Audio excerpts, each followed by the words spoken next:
أعوذ بالله من الشيطان الرجيم بسم الله الرحمن الرحيم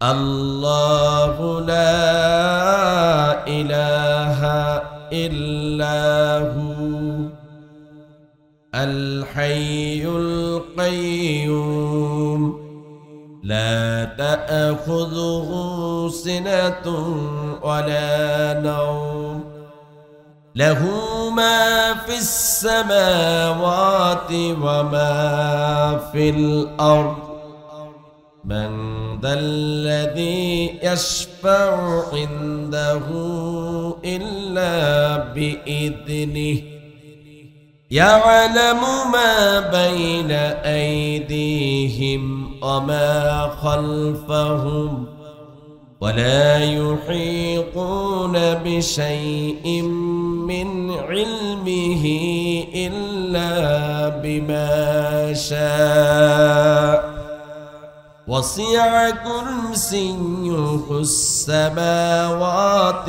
والأرض ولا يؤوده حفظهما وهو العلي العظيم صدق الله العظيم সবাই বলি আমানতু বিল্লাহ এই আমানতু বিল্লাহ আপনারা বলেন তালাওয়াতের শেষে না বলেন না তো সেটা বলা দরকার কারণ আল্লাহর যতগুলো কথা শুনলাম আমি ঈমান আনলাম সুবহানাল্লাহ বলবেন না আমানতু বিল্লাহ মানে কি আল্লাহ যা বলেছেন সব কথার প্রতি আমি কি আনলাম এখন যা শুনেছেন সবগুলোর প্রতি ঈমান আনছেন কিছু বুঝেছেন বুঝেন নাই আলেম ওলামা ছাড়া কেউ বুঝে নাই কিছু বুঝেছেন বুঝেন নাই এই আয়াতুল কুরসি সূরা বাকারা 255 নম্বর আয়াত এবং এই আয়াতের এত গুরুত্ব আল্লাহ পাকের তাওহীদে আল্লাহ পাকের ক্ষমতা আল্লাহ পাকের রুবুবিয়্যাত উলুহিয়্যাত আল্লাহ পাক এই আয়াতের মধ্যে কঠিনভাবে তুলে ধরেছে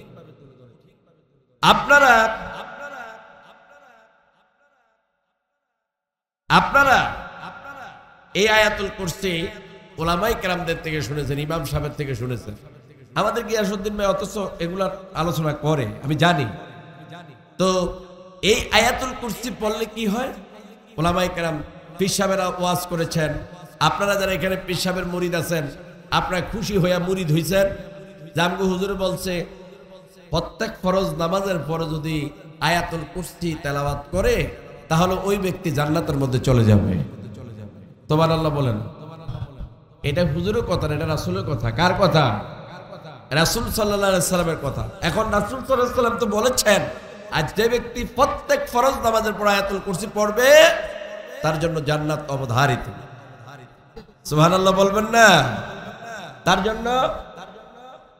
তার জন্য জান্নাত অবধারিত জান্নাত সুনিশ্চিত এখন যেই লোকটা আয়াতুল কুরসি পড়ল কিন্তু সেকুলার করে ধর্মনিরপেক্ষ মতবাদে বিশ্বাসী সমাজতন্ত্রে বিশ্বাসী জাতীয়তাবাদে বিশ্বাসী আল্লাহর আইনে বিশ্বাস করেন অথচ আল্লাহ পাক এখানে এই আয়াতুল কুরসির মধ্যে আল্লাহ সব আইনের কথা বলে দিয়েছেন কার আইন মানবো কার কথা মানবো কার আইন মানবো না কার কথা মানবো না আল্লাহ পাক এগুলো উল্লেখ করেছেন কিন্তু কি করলো আয়াতুল কুরসি পরে ফু দিছে ফরজ নামাজের পরে নাই ভাই নেতা ফোন দিছে নেত্রী ফোন দিছে হ্যালো জি যে ওইখানে যে তাফসীরুল কোরআন মাহফিল হচ্ছে ওই মাহফিল হতে দেওয়া যাবে না বন্ধ করে দাও ওই মাহফিল তাফসীর মাহফিল হতে যাবে না অথচ এখানে বলে গেল কি যে আল্লাহ আপনার কথাই তো মানলাম আপনার রব হিসাবে মানলাম আপনি তো সব আপনি সকল ক্ষমতার উৎস সব মানলাম এখন আপনার নেত্রী যখন ফোন দিল তাফসীরটা বন্ধ করে দাও ডিসি সাহেব ফোন দিলেন টিউনু ফোন দিলেন যে মা তাফসীরটা বন্ধ করে দাও আপনি কার কথা বন্ধ করলেন অথচ আল্লাহর সাথে ওয়াদা করে গিয়েছেন কি আর করলেনটা কি? করলেনটা কি? ভাইরা আমার, রাতের বেলায় কেউ যদি ঘুমাসার আগে আয়াতুল কুরসি তেলাওয়াত করে ঘুমায়, আল্লাহ রাসূলের কথা অনুযায়ী আল্লাহ রাব্বুল আলামিন তার রহমতের ফেরেশতা দিয়া ওই ব্যক্তিকে সারা রাত পাহারাদার ব্যবস্থা করে দেয়। যদি কারো এই মুহূর্তে মৃত্যু হয়ে যায়, যদি ওই আয়াতুল কুরসির আমল যদি ওই ব্যক্তি করে মৃত্যুবরণ করে, আল্লাহ রাব্বুল আলামিন সরাসরি তাকে জান্নাতের মধ্যে প্রবেশ করাইয়া দিবে। এখন কাদেরকে জান্নাতে প্রবেশ করাবে আমরা আসুন জানি। আসলে কারে জান্নাতে প্রবেশ করাবে? আল্লাহু লা ইলাহা ইল্লা হুয়াল হাইয়ুল কাইয়্যুম। এখানে কি বললাম? এখানে আপনারা কি বুঝছেন বলেন তো দেখি, কি বুঝছেন? কিছু বুঝছেন? আলেম ছাড়া কি বুঝছেন? আহা, এটাই তো হলো মূল সমস্যা। অথচ আল্লাহ পাক বলে, বান্দারে আমার উপদেশ মতো চলবা, আমার কথা মতো চলবা, আমার নির্দেশ মতো চলবা। এই জন্য আমি আল্লাহ তোমাদের জন্য এই কোরআনকে সহজ করে দিয়েছি। ওয়ালাকাদ ইয়াসসারনাল কুরআনা লিয-যিকরি ফাহাল মিন মুদ্দাক্কির। আল্লাহ পাক বলেন, আমি এই কোরআন উপদেশ গ্রহণ করার জন্য আমার বান্দাদের জন্য আমি আল্লাহ এই কোরআনকে সহজ করে দিয়েছি। আসুনি কেউ এই কোরআন থেকে উপদেশ গ্রহণ করে নিয়ে যাও, অথচ এই সহজ কোরআন শিখলো না। গান শিখছে কার? মমতাজের গান। কবিতা শিখছে কার কবিতা? রবীন্দ্রনাথের কবিতা। বিভিন্ন গানের কলি যদি জিজ্ঞাসা করি অনর্গল ভাবে বলতে পারবে, কিন্তু কোরআন বলতে পারে না। আল্লাহ জিজ্ঞাসা করবে কিয়ামতের ময়দানে, এই আল্লাহর বান্দারা, এ আমার বান্দারা, বলো আমি যে কোরআন সহজ করেছিলাম এই কোরআনকে তোমরা কঠিন করলে কেন? এই কোরআন যদি সহজ না হতো, আমার পাশে একজন ভালো কোরআনে হাফেজ বসে আছে, হাফেজ সাফওয়ান। আমি ঢাকা যে মসজিদের খতিব ছিলাম 8টি বছর, এই মসজিদে 3 বছর কোরআন তেলাওয়াত করেছে, খতমে তারাবি পড়িয়েছে। মানুষ এই কোরআন শুনে শুনে চোখের পানি ফেলেছে। আল্লাহ রাব্বুল আলামিন এই ধরনের প্রায় 3 কোটি হাফেজ আল্লাহ দুনিয়ার মধ্যে। এখন আল্লাহ বলেন, জোরে বলেন আল্লাহ। আগামীকাল পয়লা বৈশাখ আমাদের বাংলাদেশে মানুষ ফান্তা ভাতের ব্যবস্থা করতেছে। ইলিশ মাছ ধরা নিষিদ্ধ, চুরি কইরা ইলিশ মাছ এনে ফান্তা ভাত খাইবে। এটা কি কোনো মুসলমানের কালচার না হিন্দুর কালচার? আপনারা দেখবেন আগামীকালকে ব্যাঙের ছবি, বাঘের ছবি, বাঘের মূর্তি, বিড়ালের মূর্তি, কুকুরের মূর্তি, তারপরে মানুষের মূর্তি, এইভাবে করে এগুলাকে সাজাইয়া মঙ্গল শোভাযাত্রা করবে। মঙ্গল শোভাযাত্রা মানে এসো হে বৈশাখ আমাদের মঙ্গল করে যাও। আল্লাহ কয় আসিতেছে 80 কিলোমিটার বেগে, অপেক্ষা থাকো। কত কিলোমিটার বেগে? 80 কিলোমিটার বেগে। আচ্ছা, পয়লা বৈশাখ কি কারো বাবার সম্পদ নাকি এটা আল্লাহর সম্পদ? জোরে বলেন না। আগামী দিনটা যে পয়লা বৈশাখ, এটাতে মঙ্গল অমঙ্গল হবে এই কথাটা পৃথিবীর কোন মানুষ জানে? আল্লাহ না করুন, আগামীকাল শোভাযাত্রা করতে গিয়ে আল্লাহ হয়তো এই জমিনটারে ফাটিয়া যারা শোভাযাত্রা করতে যাবে তাদেরকে আল্লাহ জমিনের মধ্যে ঢুকাইয়া বলবে, এই যে শোভাযাত্রা করে দিলাম, সব বেনিশ করে দিলাম, সব শেষ হয়ে গেল, সব শেষ। মঙ্গল এবং অমঙ্গল এটা কে করতে পারে? জোরে বলেন না, কে করতে পারে?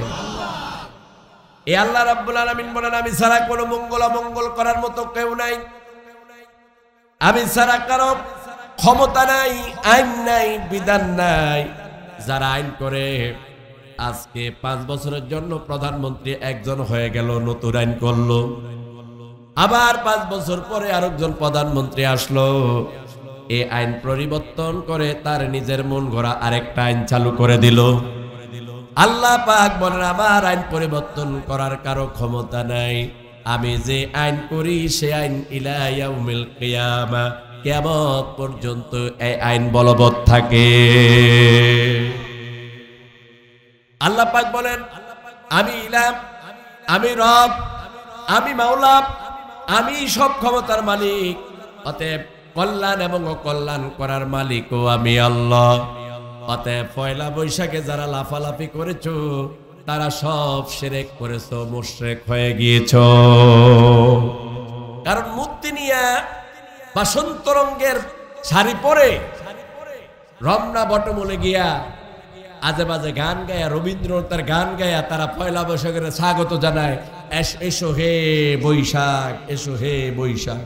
ওই বটমূলে থাকাকালীনই উত্তর দিক থেকে কালো মেঘ ধারণ করে মনে হয় যেন এক বিশাল কিছু একটা আসতেছে। কিছুক্ষণ পর দেখা গেল নষ্ট সব ডুবে চতস্তজ হয়ে গেল, বাড়ি ঘর ভেঙ্গে চুরমার হয়ে গেল, গাছপালা ফেলে দিয়ে আল্লাহ পাক সব তছনছ করে দিল। এটা কি শুভ লক্ষণ না খারাপ লক্ষণ? তাহলে পয়লা বৈশাখের মঙ্গল শুভযাত্রা হইল কেমনে? পাগলের কথা এগুলা, বলেন পাগলের কথা এগুলা। ইয়ামসাসকাল্লাহু বিদুররিন ফালা কাশিফা লাহু ওয়া ইয়ামসাসকা বিখাইরিন ফাহুয়া আলা কুল্লি শাইইন কাদির। আল্লাহু আকবার বলেন। আল্লাহ বলেন আল্লাহ যদি চায় এই দুনিয়াতে আল্লাহ যদি মানুষের কোনো ক্ষতি সাধন করতে চায় তাহলে এই দুনিয়ার কারো ক্ষমতা নাই, কারো বাবার ক্ষমতা নাই আল্লাহর এই ক্ষতি থেকে কাউকে বাঁচাতে পারে। আল্লাহ যদি কারো কল্যাণ করতে চায় এই পৃথিবীর কারো বাবার ক্ষমতা নেই এই কল্যাণ ঠেকিয়ে রাখতে পারে। আল্লাহ রব্বুল আলামিন সকল ক্ষমতার মালিক। সুবহানাল্লাহ বলেন। তাহলে সব ক্ষমতার মালিক কে? ইলা কয়জন? রব কয়জন? ক্ষমতার মালিক কে? আইনের মালিক কে? আকাশ জমিনের মালিক কে? যদি কেউ এই জমিনের দাবি করে তার মতো বেদ্যপ এই পৃথিবীর মধ্যে আর কেউ হতে পারে না। কারণ আল্লাহ বলে যেটা এই জমিনের দাবি করলো যে আমার বাবার জমি, আমার জমি, আল্লাহ বলে কিছুদিন পরে তারা আমি দমটারে আটক করে রুটারে বের করে আমার এই জমি নামক কবরের মধ্যে তারে শোয়াইয়া যা করার তাই করি। সুবহানাল্লাহ, কথা ঠিক কিনা? আর বেকুবেরা আমার নেতা তোমার নেতা, মানে স্লোগান দেয় আমার নেতার চরিত্র ফুলের মতো পবিত্র, আরেকজনে কয় নামাজ পড়ে না একক। কথা ঠিক কিনা? চরিত্রহীন, লম্পট, ঈমান নাই, কুফরিমতবাদে বিশ্বাসী, আল্লাহর আইনে বিশ্বাস করে না, এরা নিশ্চিত মুসলমান না। কথা ঠিক কিনা? বন্ধুগণ, আল্লাহ পাক বলছে আল্লাহু লা ইলাহা ইল্লা হুয়াল হাইয়ুল কাইয়্যুম। আল্লাহ তিনি ছাড়া কোনো ইলাহ নাই, মাবুদ নাই। এখন তিনি কে? তিনি কিরকম আল্লাহ? আল্লাহ পাক বলেন তিনি হলেন এই আল্লাহ আল হাইয়ুল কাইয়্যুম, তিনি চিরঞ্জীব, চিরস্থায়ী, যার কোনো জন্ম নাই, শুরু নাই, শেষ নাই, ছিলেন, আছেন, থাকবেন, তার নাম হলো আল্লাহ। বলেন তার নাম কি? আকাশের দিকে হাত উত্তোলন করে বলেন তার নাম কি? আল্লাহ। তিনি চিরঞ্জীব, চিরস্থায়ী। আল্লাহর কি শুরু আছে, শেষ আছে? ছিলেন, আছেন, থাকবেন। এখন এই হলো আল্লাহ। আর চিরঞ্জীব, যার জীবনের কোনো কি নাই, কোনো শেষ নাই, এর নাম হলো আল্লাহ। এখন এই পৃথিবীতে আপনারা যাদের আইন মানছেন, কথা মনোযোগ দিয়ে শুনেন, এই ছেলে, আপনারা যারা তাদের আল্লাহর আইন বাদ দিয়া মানুষের কথা শুনছেন, একটা দৃষ্টান্ত দিয়ে আপনাদের, দৃষ্টান্ত দিব নাকি? বলেন দিব? আমাদের দেশের প্রধানমন্ত্রী ছিল কে? এই প্রধানমন্ত্রী আগে কে ছিল প্রধানমন্ত্রী? বেগম খালেদা জিয়া, তিনি এখন কোথায়? জেলখানা। কথা ঠিক কিনা?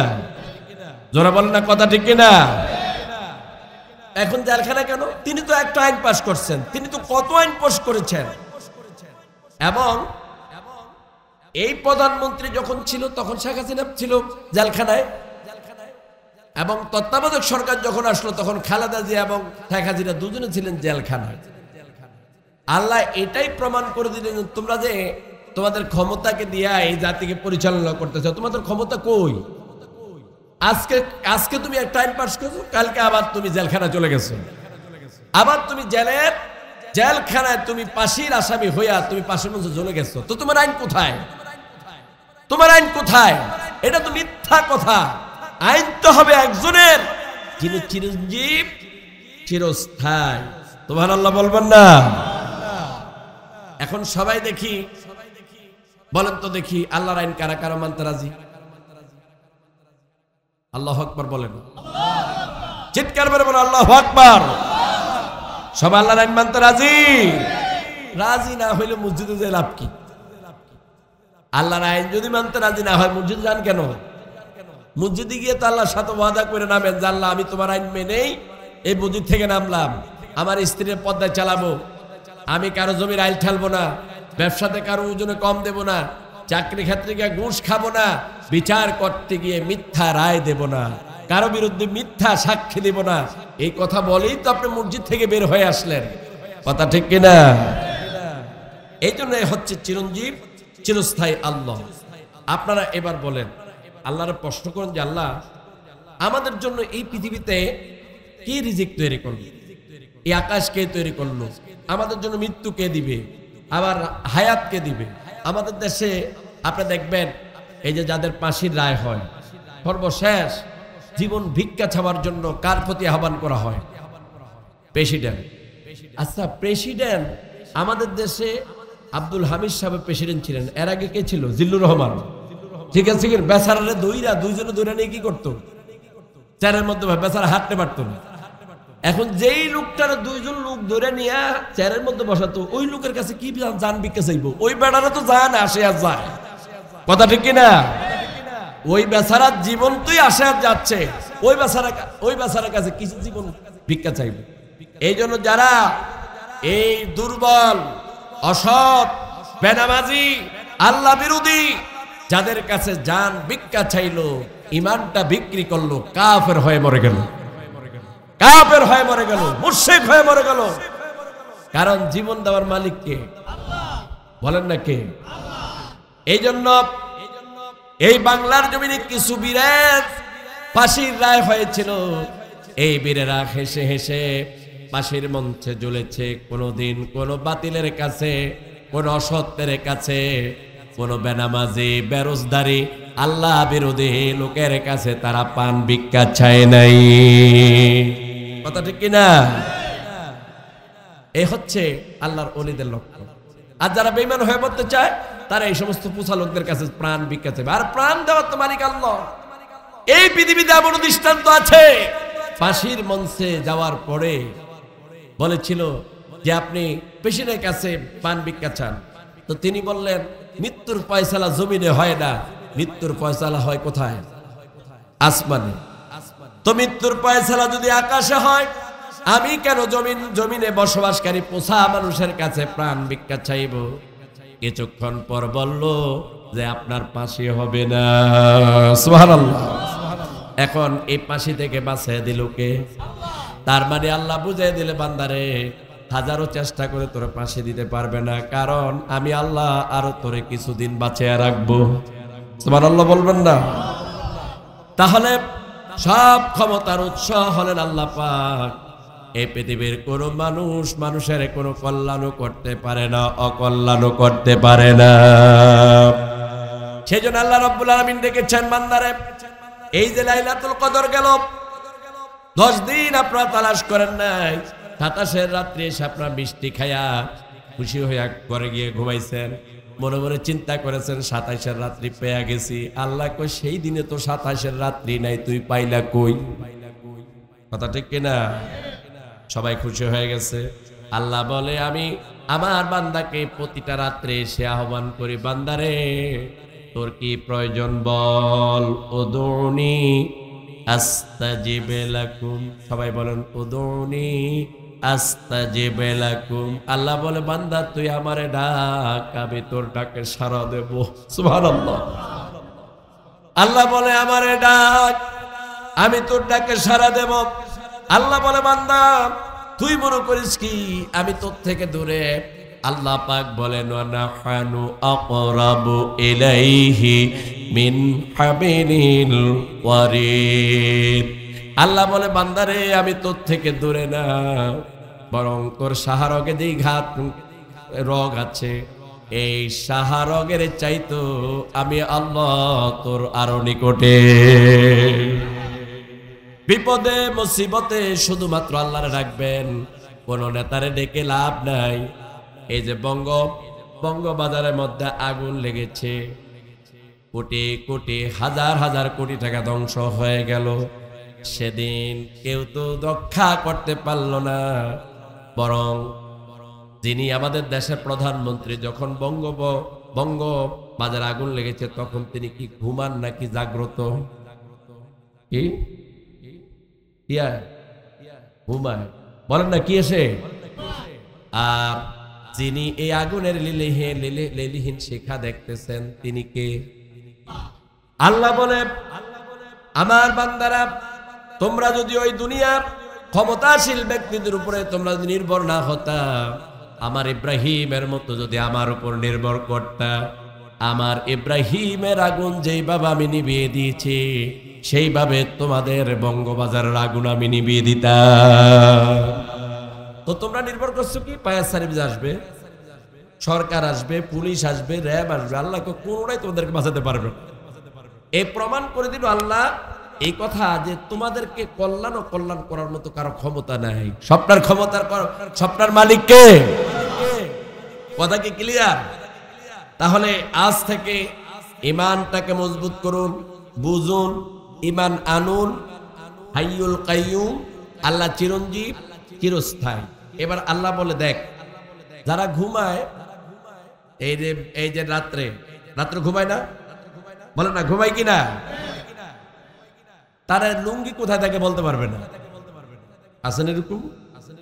উনি এক জায়গায় লুঙ্গি, আরেক জায়গায় ঘরের মধ্যে চুরি হয়ে গেছে, সব চুরি হয়ে গেছে, উনি কইতে পারবেন না। এবার আল্লাহ রাব্বুল আলামিন বলেন তোমরা যেই নেতার পিছনে ডুগুরব, যাদের কাছে সাহায্য চাও, বলো তারা কি এখন ঘুমায় নাকি জাগ্রত? আল্লাহ বলে রাতের ৩টা বাজে যখন তুমি উঠে তাহাজ্জুদ পড়বা, একমাত্র আমি আল্লাহ জাগ্রত। পৃথিবীর কেউ ঘুমায়, কেউ জাগ্রত নাই, আমি আল্লাহ জাগ্রত। এই জন্য বান্দারে রাতের গভীরে সে আমি তোরে ডাকি, কি প্রয়োজন আমাকে বল, আমি আল্লাহ তোর প্রয়োজন মিটাইয়া দিব। কিন্তু বেকুব মানুষেরা ছেলে হইলে সিন্নি লইয়া তারপরে শাহজালাল রহমাতুল্লাহ মাজারে যায়। তারপরে এখানে আপনাদের এখানে তো আছে কিছু মাজারি, ভণ্ড মাজার আছে, এগুলার মধ্যে যায় কি করে?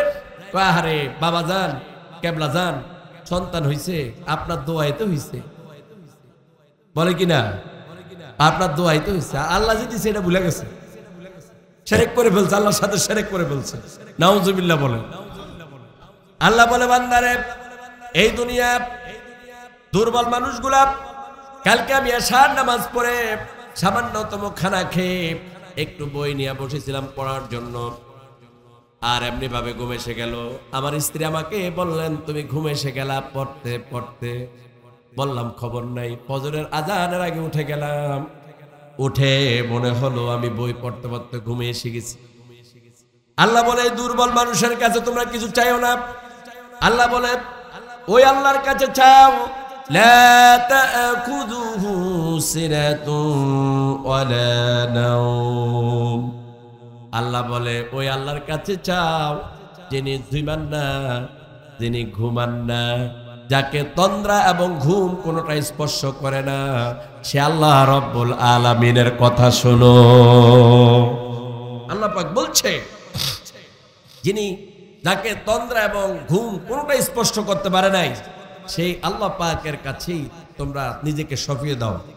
এবার বলেন আপনারা ভাইরা, হযরত ইব্রাহিম আলাইহিস সালামকে যখন আগুনের মধ্যে ফেলা হলো, ফালাইছে না? কি জন্য ফালাইছে বলেন তো দেখি? চুরি করছিল, ডাকাতি করছিল, ধর্ষণ করছিল, বলেন কি জন্য? এক আল্লাহর দাওয়াত দিয়েছে। নমরুদরে বলেছিল, এই নমরুদ, তুমি কিসের আল্লাহ? তোমার তো কিছুদিন পর মৃত্যু হবে, তুমি আল্লাহ হইলে কেমনে? তুমি আল্লাহ না, আল্লাহ হলো লিল্লাহি মা ফিস সামাওয়াতি ওয়া মা ফিল আরদ, আসমান এবং জমিনের মধ্যে যা আছে, যিনি সবকিছুর মালিক তিনি হলেন আল্লাহ। এই তাহলে বুঝছি তুমি আমার মূর্তিগুলো ভেঙেছো, আমার দেবতাগুলোকে ভেঙেছো, আগুনে ফেলাও, আগুনে ফেলে। আমাদের দেশে কিছু কিছু লোককে আপনার জেলখানা ঢুকাইছে, এখনো তো কিছু আলেম ওলামা জেলখানা আছে, আছে কিনা? জোরে বলেন আছে কিনা? আছে।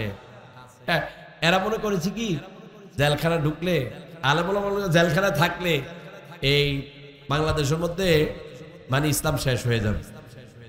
আর আল্লাহ কয় জেলখানা ঢুকাইলে তুমি জানো না ইউসুফের জেলখানা ঢুকেছে আমি আল্লাহ, জেলখানা থেকে বাইরে বাদশা বানিয়ে দিয়েছি এবং সেখানে তাওহীদ প্রতিষ্ঠিত করে দিয়েছি, তোমরা কি জানো না?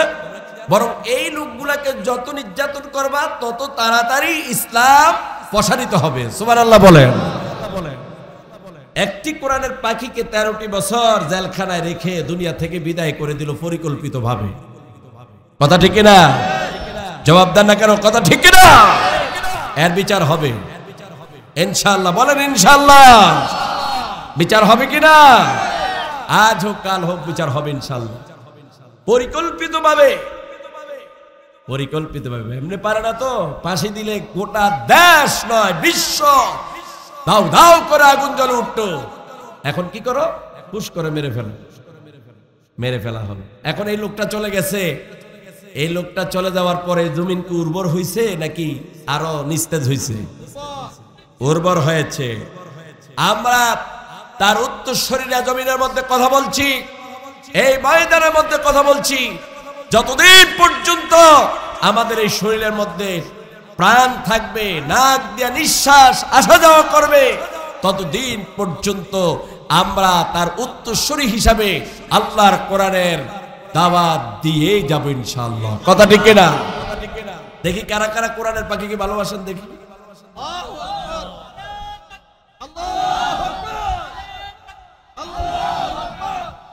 আলহামদুলিল্লাহ। আমি এবার 2 দিন তাফসীর করতে গেছি, এই যে কিছুদিন পর আবার তাফসীর আছে কোরআনের পাখির এলাকায়। আমি প্রায় 3-4 ঘন্টা ছিলাম, আমার বারবার চোখের পানি পড়ছে ওখানে দাঁড়িয়ে, কবরের পাশে দাঁড়িয়ে দাঁড়িয়ে চিন্তা করলাম এই লোকটা 50টা বছর কোরআনের দাওয়াত দিল, দোষটা কি? وما نقموا منهم إلا أن يؤمنوا بالله العزيز الحميد। কোনো দোষ নাই, দোষ মাত্র শুধুমাত্র একটাই, সে আল্লাহ রাব্বুল আলামিন মহাপরাক্রমশালী আল্লাহ পাকের প্রতি ঈমান এনেছে। এটাই হচ্ছে তার দোষ, এটাই হলো তার দোষ। বন্ধুগণ, এজন্য সে আল্লাহর ইবাদত করতে হবে, সে আল্লাহকে আইনদাতা হিসেবে মেনে নিতে হবে, যার ঘুম নাই, তন্দ্রা নাই, জিমানি নাই, দুর্বলতা নাই। হযরত মুসা আলাইহিস সালাম সবসময় আল্লাহর সাথে কথা বলতেন, প্রায় সময় সে তুর পাহাড়ে কথা বলতেন। আল্লাহকে বলেন আল্লাহ তোমার একটু দেখতেছে, আল্লাহ করলেন তারানি, আমার কখনো দেখতে পারবে না। আর আমাদের দেশের দেওয়ান বাগি নাকি আল্লাহর ফতিরত স্বপ্ন দেখে। নাউজুবিল্লাহ, বলেন নাউজুবিল্লাহ। শয়তান কত প্রকার কি কি এখন ভোটকা পেট নিয়ে কবরের মধ্যে শুয়ে আছে, যা ব্যবহার করা তাই করা হচ্ছে। আল্লাহ নবীর কয় লান তারানি, আমারে কখনো দেখবে না। আর বেকুবে কয় আমি আল্লাহর সব সময় স্বপ্ন দেখি। নাউজুবিল্লাহ মিন জালিক। আর এই দেশের বেকুবেরা তার নাকি মুরিদ। আমি ওখানে গেছি, খোঁজ নিয়ে দেখি যতগুলা মদ খোর, জুয়া খোর, জেনাকারী, মিথ্যাবাদী, যে যত খারাপ লোক আছে সব তার মুরিদ, সব তার মুরিদ, সব তার মুরিদ। বন্ধুগণ, আল্লাহকে কেউ দেখতে পারবে, আল্লাহ হচ্ছেন তিনি। তো আল্লাহর সাথে কথা বলতো পর্দার আড়াল থেকে। আল্লাহ বলতো, আল্লাহকে জিজ্ঞাসা করলো, আল্লাহ মুসা বলতেন, আল্লাহ আপনি নাকি ঘুমান না, তুমি বিশ্বাস করো না? অবশ্যই বিশ্বাস করি। একটু যদি দেখাইতেন কেমনে ঘুমান না। ঠিক আছে, বাড়িতে গিয়ে গ্লাস ভরে পানি নিয়ে আসো, এখানে দাঁড়াও। পানি নিয়ে আসলো, পানি নিয়ে এসে দাঁড়ালো। আল্লাহ বললেন যে দাঁড়ায় থাকো। আল্লাহ এখান দিয়ে বললেন যে ঘুম রে তুমি একটু ধরো, মানে ঘুম শুধু জিমানি দিস, আর তাৎক্ষণিক ভাবে গ্লাস পরে তছনছ হয়ে গেল, চুরমার হয়ে গেল, আর আটকে উঠলো, হতচকিত হয়ে গেল মুসা আলাইহিস সালাম। বলে এটা কি হলো?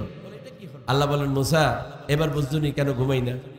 না এখনো বুঝি না, একটু বুঝিয়ে দেন। আল্লাহ বলেন, মুসা রে কেন ঘুমাই না? এর মানে হলো সামান্য সময় তুমি পানির গ্লাস নিয়ে এখানে দাঁড়িয়ে থাকতে পারলা না, সামান্য জিমানি আসলো আর তোমার হাত থেকে গ্লাস পরে চুরমার হয়ে গেল। বলো তো এই বিশাল আকাশ কে পরিচালনা করে? বিস্তীর্ণ জমিন গুলাকে পরিচালনা করে? সাত আসমান সাত জমিন কে পরিচালনা করে? সাগর বাতাস গাছপালা যত প্রাণী আছে সে কে পরিচালনা করে? বলে আল্লাহ আপনি পরিচালনা করেন। বললে মুসা রে যদি আমি আল্লাহ এক সেকেন্ডের জন্য যদি ঘুমাতাম তাহলে বলো এই দুনিয়ার ভারসাম্য থাকতো কিনা? কিছুই থাকতো না।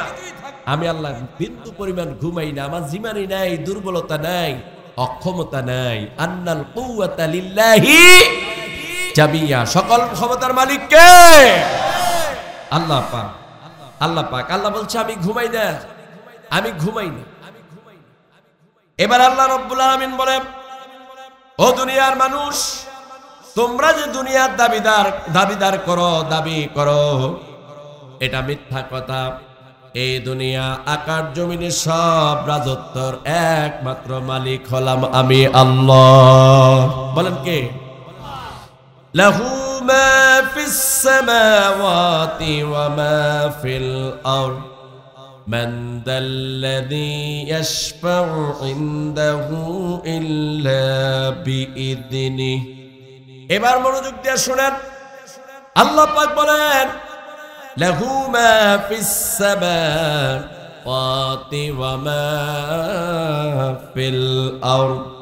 আল্লাহ পাক বলেন তিনি আল্লাহ, তিনি হলেন এই আসমানের মধ্যে যা আছে, জমিনের মধ্যে যা আছে, সবগুলার মালিক হলেন আল্লাহ। বলেন সবগুলার মালিক কে? আমাদের দেশে আপনারা শুনেছেন এই যে কিছুদিন আগে একটা ঘূর্ণিঝড় আসছিল, কিছুদিন আগে একটা আসছিল, এর আগে একটা আসছিল। তো এর আগে একটা দুর্বল হয়ে এটা কোথায় চলে গেছে? ইন্ডিয়াতে চলে গেছে। আমাদের এখানে তেমন একটা ক্ষতি হয় না। আমাদের যিনি এই দেশের প্রধান, নাম বলবো না, তিনি বলেছেন আমাদের প্রস্তুতি দেখে এটা ভয় পেয়েছে, এই জন্য অন্যদিকে চলে গেছে। পাগল, এই পাগল নাকি নেতা? আহারে, কোথায় আমরা আছি? কোথায় আছি? এই জাতি কোথায়? কার পিছনে দৌড়ান? কার আইন মানেন? এটা নাকি ভয় পাইছে। আল্লাহ কয় কিছুদিন পর আবার দেখাই দিছে, কয় এবার খেলাটা থামলাম। কয় আমার র্যাব, পুলিশ, আর্মি সব প্রস্তুত মোকাবেলা করার জন্য। আল্লাহ কয় ধরে রাখ। আচ্ছা আপনারা কোন দক্ষিণ দিক থেকে বাতাস আসতেছে জোরে সোরে, টর্নেডো, আপনার কয়েক ফিট উঁচু হয়ে পানি আসতেছে। এখন যদি র্যাব, পুলিশ সব যদি সাগর পারে গিয়ে একটু ভুলবি না, গুলি করে দিব। আচ্ছা আপনার কোন পানি কি তার কথা শুনবে? এখন পানি তো কয়েক ফিট উঁচু হইয়া তার উপরে দিয়া সাফা দিয়া তার একবার তুই মর, আমারে মোকাবেলা কর। কথা ঠিক কিনা? নমরুদ চেয়েছিল এইভাবে মোকাবেলা করার জন্য। আল্লাহ কয় আমি কি করছি? শেষ করে দিছি। ফেরাউনে চেয়েছিল, আল্লাহ ফেরাউনে সুবাইয়া কয় এবার দেখছো ক্ষমতা কার? সুবহানাল্লাহ বলবেন না? আল্লাহ পানিতে সুবাইয়া মেরে বলতেছে ক্ষমতা কার? এবার বলো তো দেখি ক্ষমতা কার? বলেন কার? ফেরাউন ক্ষমতা দেখিয়েছিল। আর আল্লাহ পাক কি করছেন? আল্লাহ পাক একেবারে সুবাইয়া মাইরা ৩,৬১৬ দিন তাকে পানির নিচে ডুবে রাখছে। কতদিন? ৩,৬১৬ দিন তাকে এই পানির নিচে ডুবে রাখছে। আল্লাহ বললেন পানি তাকে তুমি পৌঁছে দিও না, মাছ তুমি তাকে ভক্ষণ করো না, মাটি তুমি তাকে শেষ করে দিও না। আল্লাহ বলেন আমি এই দুনিয়ার সব মানুষের জন্য দৃষ্টান্ত স্বরূপে ফেরাউনরা আমি ছুটকি বানিয়ে রাখবো ইলা ইয়াউমিল কিয়ামা, কিয়ামত পর্যন্ত তারে আমি ছুটকি বানাইয়া রাখবো। সুবহানাল্লাহ। এখন আছে কিনা? দাঁত কতগুলো ভেটকি দিয়ে আছে। মানুষে বলে যে তারে দেখার জন্য যায় শুধু থুতু মেলার জন্য, জোতা দিয়ে বেরাবার জন্য। এরকম নব্য ফেরাউনদেরকে যখন ক্ষমতা চলে যাবে তখন তাদেরকেও মানুষ থুতু না, যা নাস্তা করার দরকার তাই করবে। কথা ঠিক কিনা? লাফাও কেন? লাফায়ও না। এই দুনিয়ার ক্ষমতা কতটুকু? কতটুকু? আল্লাহ বলে লাহু মা ফিস সামাওয়াতি ওয়া মা ফিল আরদ, আসমান এবং জমিনের সব ক্ষমতার মালিক আমি আল্লাহ। বলেন তো এই যে রাত, এটা কি দিন না রাত? জোরে বলেন না কেন? আরো জোরে বলেন। এই রাত কার হুকুম হইছে? বলেন, জোরে বলেন। আবার দিন কার হুকুমে আসবে? এখন চাঁদ নাকি সূর্য? এই চাঁদ কার হুকুম উঠছে? এই চাঁদ আল্লাহর হুকুমে উদিত হয়েছে। আবার সকালবেলা পূর্ব দিকে সূর্য কার হুকুম উদিত হবে? তাহলে ক্ষমতা কার? লাহু মা ফিস সামাওয়াতি ওয়া মা ফিল আরদ। আল্লাহ বলেন আসমান এবং জমিনের মধ্যে যা আছে সব কিছুর মালিক আল্লাহ। সব কিছুর মালিক কে? আল্লাহ। সব কিছুর মালিক আল্লাহ। আল্লাহ যে সব কিছুর মালিক। নমরুদ কয় আমি ইলাহ, আমি আল্লাহ, আমার আল্লাহ মানে। আল্লাহ কয় ইব্রাহিম তার সাথে একটা যুদ্ধ বাজাই দে। আল্লাহ আমি কি দিয়ে যুদ্ধ করব? তুই খালি যুদ্ধ ঘোষণা কর আর সৈন্য পাঠাবো আমি। তার ক্ষমতা কতটুকু আমি দেখাই দেব। সুবহানাল্লাহ বলেন। আল্লাহ কয় এই নমরুদ আমি তোর সাথে যুদ্ধ করতে প্রস্তুত। নমরুদে ব্যাটকায়, আরে কি বলেন, তার তো কোনো নৌকে নাই, আমার সাথে কি দিয়ে যুদ্ধ করবে?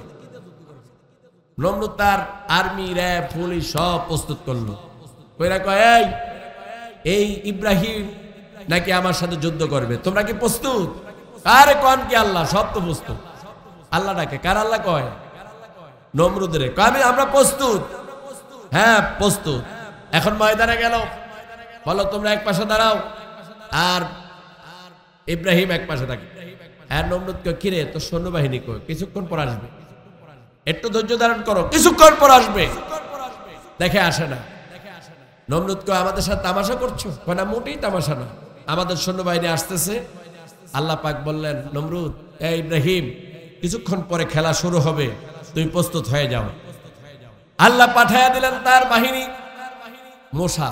এই পৃথিবীর সবচেয়ে দুর্বল প্রাণী কোনটা বলেন তো দেখি? আল্লাহ দুর্বল প্রাণী রে দিয়া যে সব চাইতে ক্ষমতাধর ব্যক্তি দাবি করলো, আল্লাহ সেই ধরনের দুর্বল প্রাণী দিয়া তার ক্ষমতাকে নিস্তেজ করে দিল। আল্লাহ পাক বললেন ইব্রাহিম রে তুই দাঁড়া। আর নমরুদ দাঁড়ালো। ইব্রাহিম দাঁড়িয়ে আছে। কিছুক্ষণ পর দেখে নমরুদ শুধু শো শো আওয়াজ আসে। বললে ইব্রাহিম এগুলা কি? এগুলা মশা। আমার সাথে তুমি তামাশা করো, মশা আমাদেরকে কি করবে?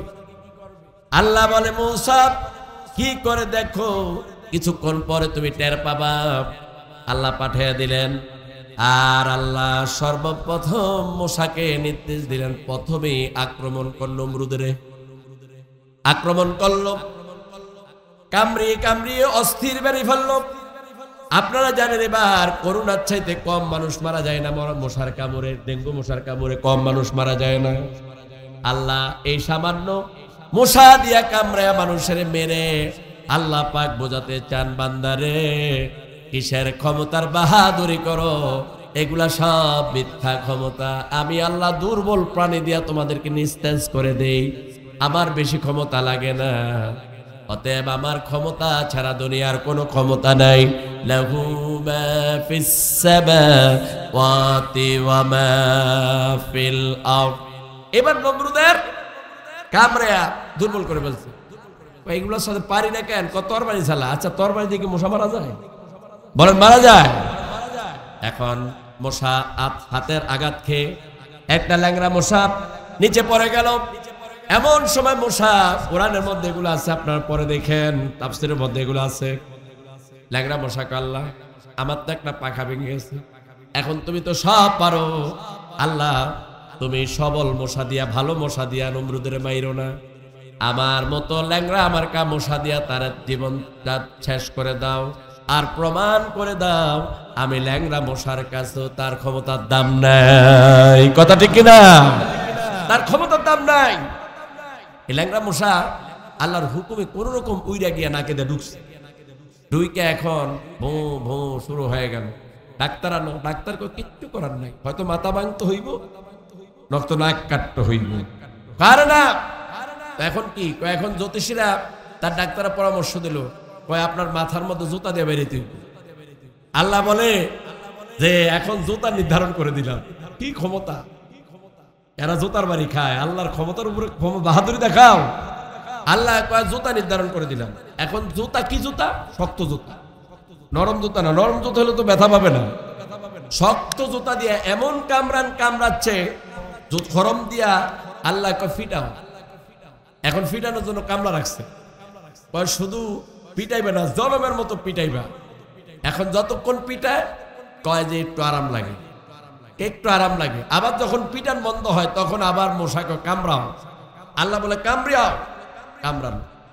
এখন সর্বশেষ আল্লাহ রাব্বুল আলামিন পৃথিবীর সব মানুষের জন্য দৃষ্টান্ত রেখে দিলেন।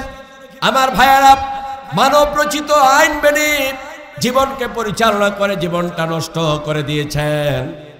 একটা কথা মনে রাখবেন, যারা আজকে ধর্মনিরপেক্ষ মতবাদ, সমাজতন্ত্র মতবাদ, মানুষের মতবাদ যারা মানছেন, কিয়ামতের ময়দানে মুসলমান হিসাবে পরিচয় দেওয়ার মতো কারো সাহস থাকবে না।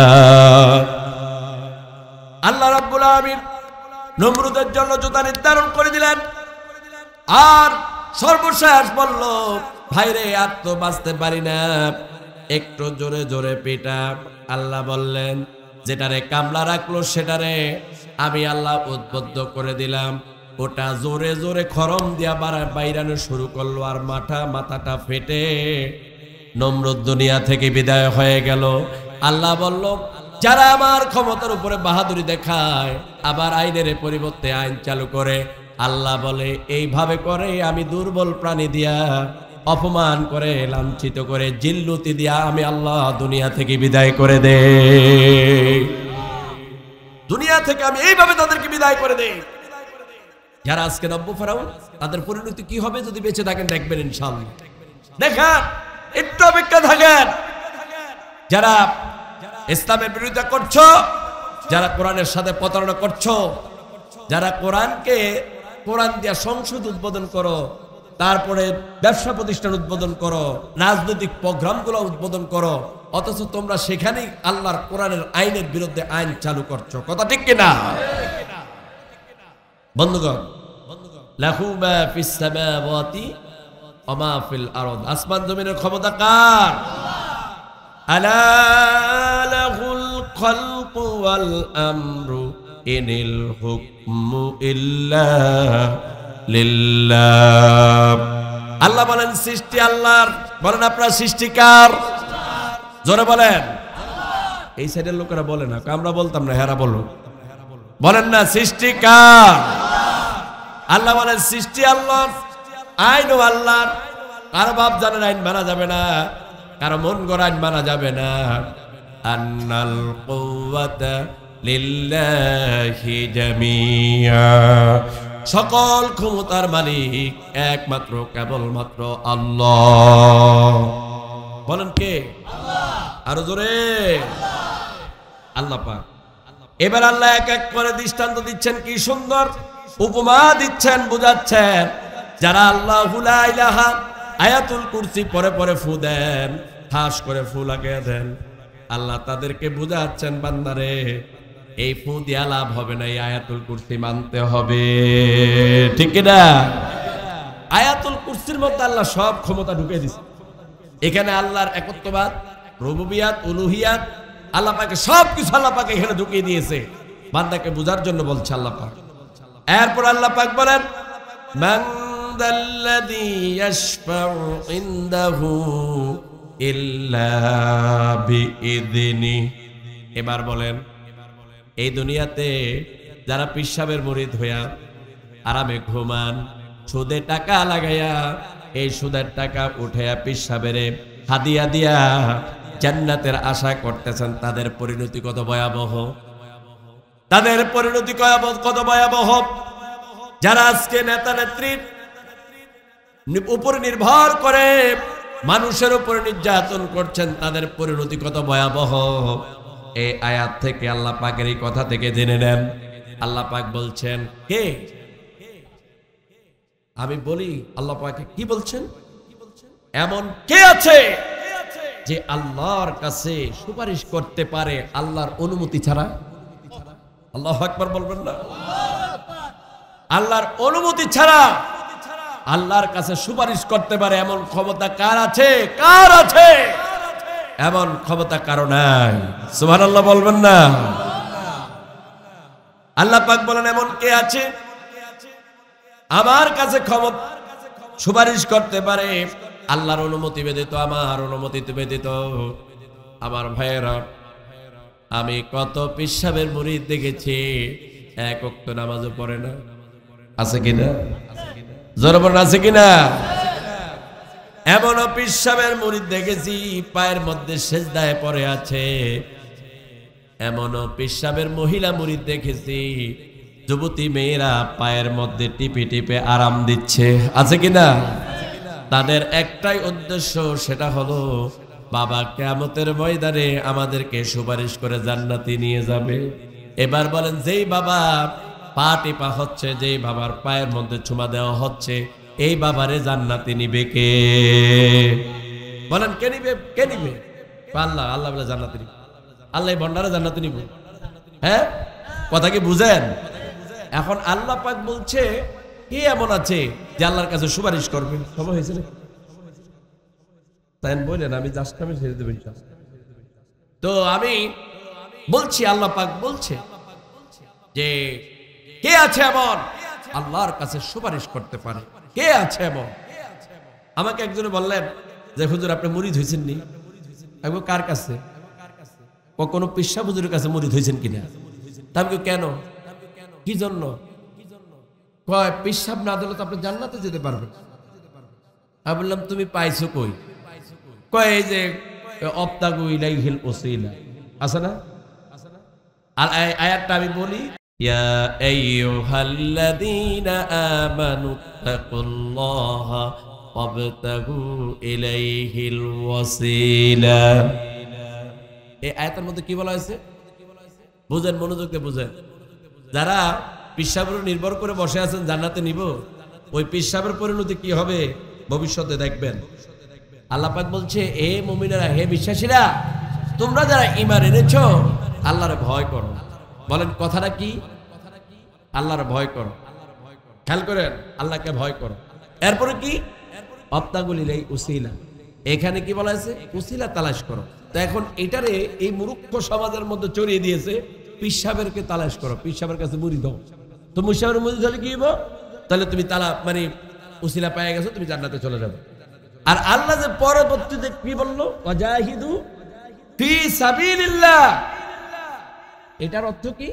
যে আল্লাহর রাস্তা তোমরা লড়াই করো। এই কথাটা জীবনে বলে না। আপনারা বলেন তো দেখি, এই পৃথিবীতে, এই বাংলার পৃথিবী বাদ দেন, এই বাংলার জমি তো পিশাব বেশি, এবং ভারতে তো আমি প্রতি বছর মাহফিল করতে যাই, সেখানেও পিশাবের অভাব নাই। তবে আমাদের দেশের মতো এত ভণ্ড না, এত খারাপ না। তো কোন পিশাব অবতাগুল ইলাইহিল উসিলা এই ছাড়া সামনে আগে না। ওয়াজাহিদু ফি সাবিলিল্লাহ, এই আয়াতটা পড়ে না, এই অংশটুকু পড়ে নাই। আল্লাহ পাক এই উসিলা তালাশ করার পরে আল্লাহ পাক বলছে, তোমরা কি করো?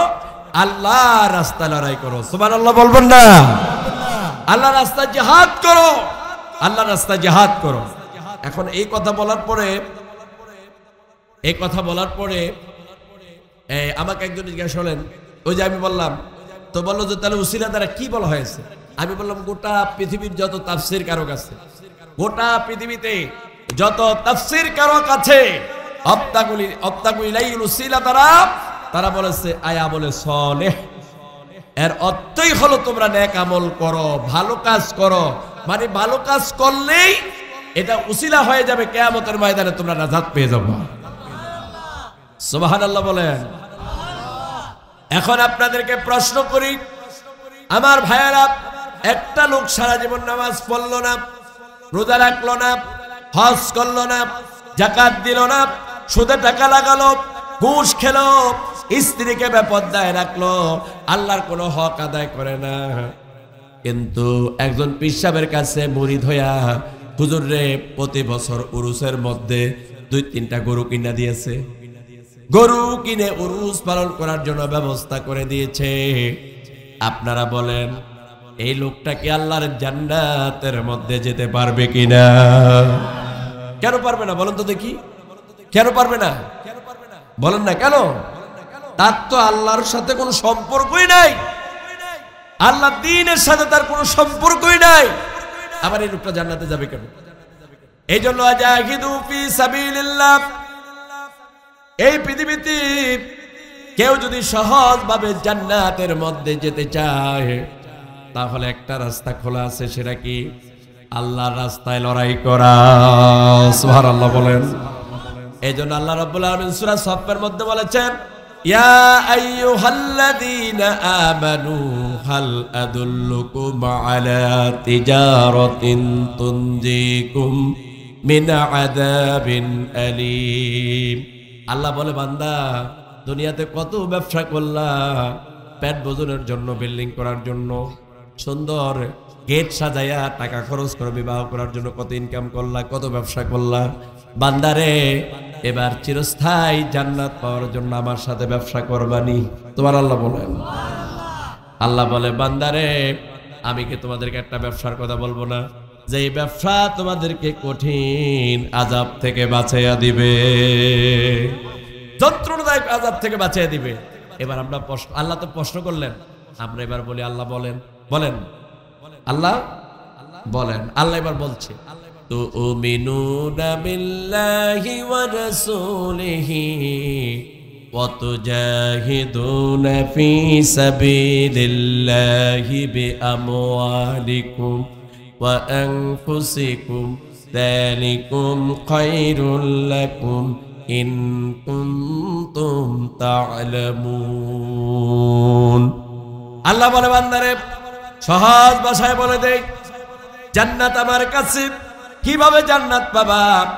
এক নাম্বার কাজ হলো তুমিনুনা বিল্লাহি ওয়া রাসূলি, আল্লাহ এবং তার রাসূলের প্রতি যথাযথ ঈমান আনো,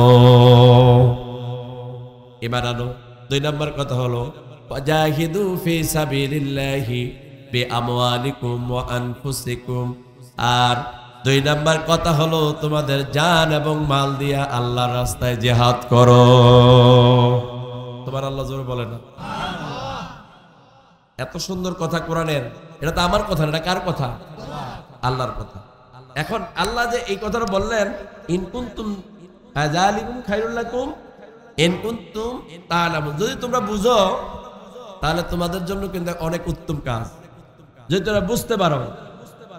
এবার আল্লাহ রাব্বুল আলামিন সূরা তাওবার 112 নম্বর আয়াতে আল্লাহ রাব্বুল আলামিন ঘোষণা করে দিলেন, ইন্নাল্লাহা আশতারা মিনাল মুমিনিনা আনফুসাহুম ওয়া আমওয়ালাহুম বিআন্না লাহুমুল জান্নাহ। চূড়ান্ত কথা, এই পৃথিবীর কোন পীরের উপরে নির্ভর করে, কোন নেতার উপরে নির্ভর করে জান্নাতে যাওয়া যাবে না। আল্লাহ বলে, বান্দা জান আর মাল আমার কাছে, আমি তোমাদের জান এবং মাল, আল্লাহ বলে নিশ্চয়ই আমি মুমিনদের জান এবং মাল ক্রয় করে নিয়েছি, কিনে নিয়েছি। আল্লাহ বলে বিনিময় আমি আল্লাহ, আমি আমার জান্নাত দিয়ে দিয়েছি। এই জন্য সাহাবায়ে কেরাম, আল্লাহ রাসূল যখন বললেন, আবার সাহাবীরা যারা আল্লাহর রাস্তায় জীবন দেয় তারাই হলো সরাসরি জান্নাতি।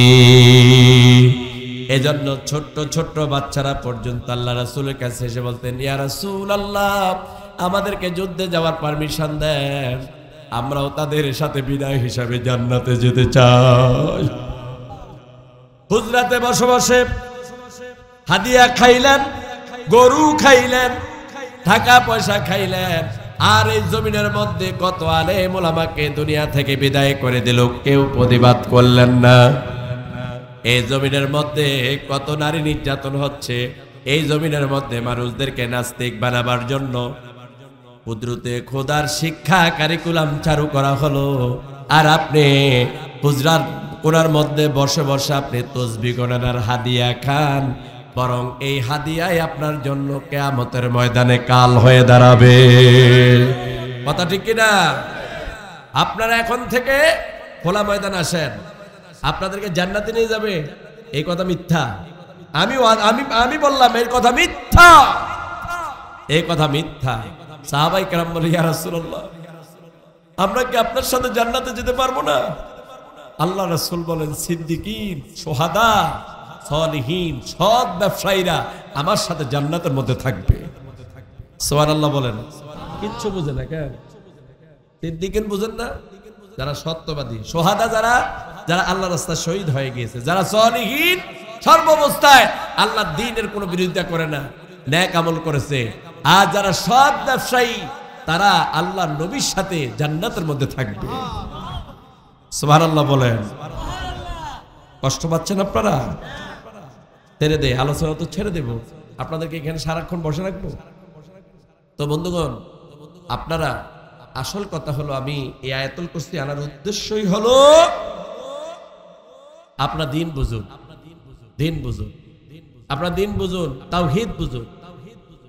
আপনারা আজকে তাওহীদ থেকে দূরে সরে গিয়ে আপনারা শিরকের সাথে লিপ্ত হয়ে গিয়েছেন। আপনারা বিভিন্ন অনুষ্ঠানে পরিণত করে দিয়েছেন ইসলামকে। ইসলাম তো কমপ্লিট কোড অফ লাইফ। ইসলাম একটি পূর্ণাঙ্গ জীবন ব্যবস্থার নাম। ঘরে বাহিরে, ব্যবসা বাণিজ্যে, কৃষিতে, ব্যক্তিতে, রাষ্ট্রে, সমাজের মধ্যে সর্বত্র ইসলাম। হিন্দুদের মতো 12 মাসে 13 পূজা না, ইসলাম সব জায়গায়, ইসলাম সকল ক্ষেত্রে। আর ইসলামের প্রাণ কেন্দ্র হলো মসজিদ। বলেন আলহামদুলিল্লাহ। সর্বশেষ কথা বলতে চাই, আমি আর কথা এগোবো না, যেহেতু সময় কম। আপনাদেরকে জিজ্ঞাসা করতে চাই, আপনাদের সংবিধানের নাম কি? বলেন। কোরআন। জোরে বলেন। এটা হলো একমাত্র কনস্টিটিউশন, একমাত্র সংবিধান পৃথিবীর মধ্যে, যেই সংবিধানের মধ্যে কোনো পরিবর্তন আসে না, আর পরিবর্তন করার কারো ক্ষমতাও নাই। আর যারা এই পরিবর্তন করতে আসবে তারাই শেষ হয়ে যাবে, তারাই শেষ হয়ে যাবে। এই কোরআনের বিধান যারা মানে তাদেরকে বলে মুসলমান, আর যারা এই কোরআনের বিধান মানে না তাদেরকে বলে কাফের। আচ্ছা, আপনাদেরকে একটা কথা বলি, আলোচনা তো শেষ পর্যায়ে, আপনাদেরকে একটা কথা বলি। বলুন তো, কাদিয়ানি, গোলাম আহমদ কাদিয়ানি নামাজ পড়তো কিনা? জোরে বলেন। রোজা রাখতো কিনা? সব ঠিক ছিল। আল্লাহর কয়টা কথাকে অমান্য করছে? সামান্য।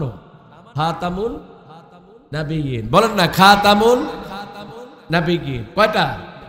একটা কথা অমান্য করছে। এই জন্য আমরা তারে কি বলি? কাফের। কাফের।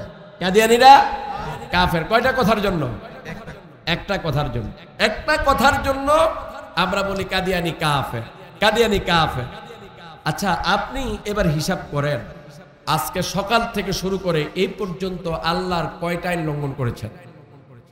আল্লাহর কয়টা আইন অমান্য করেছেন?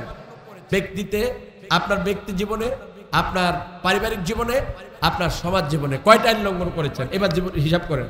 আপনার তো কেউ কাফের ফতোয়া দিতে আসে নাই, আপনার তো কেউ কাফের ফতোয়া দেয় নাই। আমাকে ওদিন একজন আলেম বললেন যে এই দেশে 92% মুসলমান বলা হয়, যদি মানে এই দেশের মুসলমানদের যে অবস্থা, ভিতর ভিতরে সব কাফের হয়ে গেছে, কাফের হয়ে গেছে। এই কথা কি মিথ্যা? আপনি খুঁজে খুঁজে দেখেন আল্লাহর কত আইন লঙ্ঘন করছেন, আল্লাহর কত আইন লঙ্ঘন করছেন। যুবকগুলা চরিত্রহীন, নারীগুলা দুঃচরিত্রবান। আজকে স্বামী বিদেশ থাকে, মহিলারা পরকিয়া করে, স্বামীর টাকা খরচ করে অন্য পুরুষের সাথে পার্কে, লঞ্চে, হোটেলে দিন কাটায়, রাত কাটায়। কাটায় কিনা? কাটায়। তারপরে লম্পট, লুচ্ছা।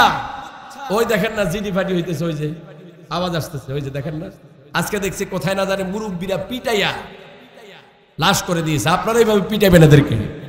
সব চরিত্রহীন লম্পটে পরিণত হয়ে গেছে। আল্লাহ দ্বীনের প্রত্যেকটি জায়গায় লঙ্ঘন করা হচ্ছে।